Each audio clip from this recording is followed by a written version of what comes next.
आणि आता एक दुःखद बातमी आहे। ज्येष्ठ गांधीवादी कार्यकर्ते समाजवादी विचारवंत डॉक्टर कुमार सप्तर्षी यांचं निधन झाल्याची बातमी समोर येते। वयाच्या 85व्या वर्षी त्यांनी अखेरचा श्वास घेतलाय। गांधीवादी कार्यकर्ते, लेखक, विचारवंत अशी त्यांची ओळख होती आणि आयुष्यभर एक व्रत घेतल्यासारखं वाटचाल त्यांची पाहायला मिळाली। मंदार गोंजारी अधिकची माहिती देतील याबद्दल। मंदार, त्यांच्या व्यक्तिमत्वाचे अनेक पैलू होते आणि त्यांच्या हयातभर हे सगळे पैलू लोकांना पाहायला मिळाले। युवक क्रांती दलाच्या माध्यमातून त्यांच्या विद्यार्थी जीवनापासून त्यांनी सार्वजनिक आयुष्याला सुरुवात केली आणि जयप्रकाश नारायण यांच्या नेतृत्वातील जे आंदोलन होतं त्या आंदोलनात ते सहभागी झाले। त्यानंतर 1978 साली आमदार म्हणून देखील ते निवडून आले आणि त्यानंतर मात्र त्यांनी सक्रिय राजकारणापासून स्वतःला दूर नेत गांधी विचारांचा प्रचार करण्याचं व्रत एका अर्थाने स्वीकारलं आणि पुण्यातील गांधी भवनमध्ये त्यांनी आयुष्यभर गांधी विचारांचा प्रचार करण्यासाठी काम केलं। दुसरा महत्वाचा भाग होता त्यांच्या व्यक्तिमत्वाचा, तो म्हणजे सत्याग्रही मासिक।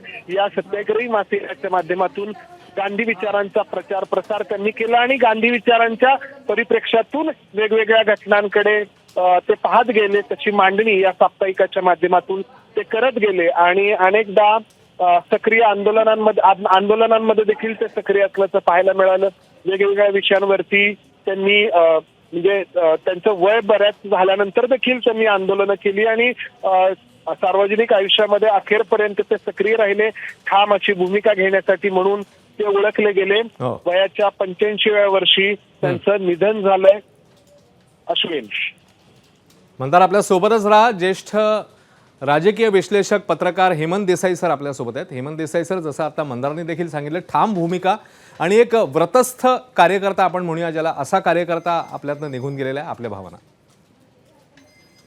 माझ्या पिढीचे डॉक्टर कुमार सप्तर्षी अत्यंत आदर्श होते आणि माझ्या व्यक्तिगत जीवनात माझा त्यांचा अत्यंत जवळचा आणि जिव्हाळ्याचा संबंध होता। म्हणजे आम्हाला पुरोगामी विचार, सुधारकी विचार याचे जे संस्कार आहेत आणि संपूर्ण ज्याला एक म्हणतो की वैचारिक पाया घालून देण्याचा माझ्या पिढीला माझ्यासह हे डॉक्टर कुमार सप्तर्षी यांनी हे काम केलेले आहे। युवक क्रांती दलामध्ये त्यांच्या डॉक्टर भालचंद्र मोर्गेकर, हुसेन दाई, नीलमताई गोरे अनेक कार्यकर्ते हे या मुशीमध्ये त्यांच्या घडले आणि त्यावेळी विद्यार्थ्यांची आंदोलनं, फीची आंदोलनं, सामाजिक संघर्ष, मराठवाडा असो किंवा कुठलाही महाराष्ट्रातला भाग असतो, युवक क्रांती दलाने वेगवेगळ्या प्रश्नांवरती त्यावेळी आंदोलनं केली। फी वाढ असेल प्रश्न, बेरोजगारीवरती असेल आंदोलनं, अशी अनेक आंदोलनं केली आणि त्या आंदोलनामधून अनेक कार्यकर्त्यांचा एक पाया घडला। ते वेगवेगळ्या प्रवाहामध्ये वेगवेगळ्या ठिकाणी गेले,